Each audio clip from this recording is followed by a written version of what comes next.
Piece and culture organization کی chairperson اور حریت رہنما محمد یاسین ملک کی اہلیہ مشال ملک نے کہا ہے کہ بھارت مقبوضہ جموں کشمیر میں انسانی حقوق کے تمام کنونشنز کی خلاف ورزی کر رہا ہے۔ ٹھیک 1 سال پہلے میرے شوہر محمد یاسین ملک جو ایک عظیم کشمیری حریت رہنما ہے، ان کے خلاف جس قسم کا بدترین جوڈیشل مرڈر کا ٹرائل ہوا وہ دنیا کی تاریخ میں نہیں دیکھا۔ ان کو ایک ہی لائف ٹائم کے اندر، ایک ہی زندگی میں 2 عمر قیدیں، با مشقت قید اور سالیٹری کنفائنمنٹ قید تنہائی کی پنشمنٹ دی گئی، اور تب سے لے کر اب تک ان پہ کتنی دفعہ فزیکل اور مینٹل ٹارچر کیا گیا ہے، اور ان کی حالت بہت ویک ہوتی جا رہی ہے دن بدن۔ یہ معجزہ ہے کہ ابھی بھی وہ زندہ ہیں۔ میں دنیا سے اپیل کرتی ہوں، خاص طور پہ یونائٹڈ نیشن سے، ورلڈ باڈی سے، کہ اگر ان کی جان کو کچھ ہوا، کیونکہ انڈیا کا پورا پلان ہے کہ ان کو مرڈر کر دیا جائے قید کے اندر، یا تو قید میں مرڈر کیا جائے یا خدا نخواستہ ان کو پھانسی دے دی جائے، تو میں دنیا سے اپیل کرتی ہوں کہ ہندوستان کشمیر کی ہر جو ابھرتی آواز جو ہے، جو کشمیر کی حق خود ارادیت کی بات کرتی ہے،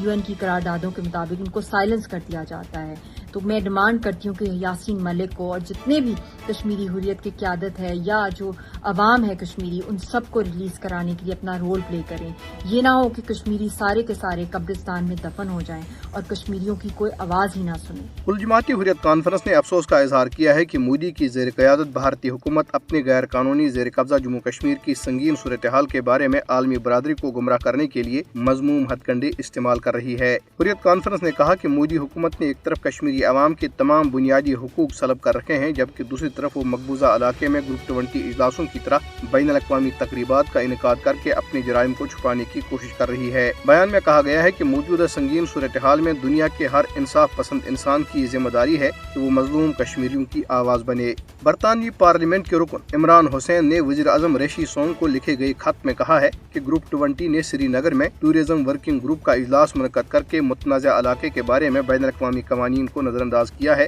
اور جموں کشمیر پر غیر قانونی اور ظالمانہ بھارتی قبضے کو قانونی حیثیت دی ہے۔ انہوں نے کہا کہ جموں کشمیر کی 75 برس سے چلی آ رہی متنازع حیثیت کے پیش نظر بین الاقوامی برادری کا یہ تسلیم شدہ موقف رہا ہے کہ جموں کشمیر کے مستقبل کا تعین سلامتی کونسل کی پاس کردہ قرارداد کے تحت ایک آزادانہ اور منصفانہ استصواب رائے کے ذریعے کشمیریوں کو حق خود ارادیت دے کر ہی کیا جا سکتا ہے۔ معروف امریکی فلسفی نوم چومسکی نے کہا ہے کہ بھارت کے غیر قانونی زیر قبضہ جموں کشمیر میں گروپ 20 اجلاس کا انعقاد بے ضمیری کا مظہر ہے۔ انہوں نے اپنے ایک ویڈیو پیغام میں کہا کہ گروپ 20 ملکوں کو مقبوضہ کشمیر میں اجلاس سے دور رہنا چاہیے تھا۔ انہوں نے مزید کہا کہ تقسیم برصغیر کے نتیجے میں پیدا ہونے والا قضیہ کشمیر بہت سے دیگر مسائل میں سے ایک تھا جس نے بعد کے سالوں میں مزید گمبھیر شکل اختیار کی۔ انہوں نے کہا کہ بھارت نے 2019 میں قانونی معاہدوں کو مکمل طور پر مسمار کر کے کشمیر کو فوجی کیمپ میں تبدیل کر دیا ہے، جس کی آبادی کو تشدد، گمشدگی اور بنیادی حقوق سے محرومی کا سامنا ہے۔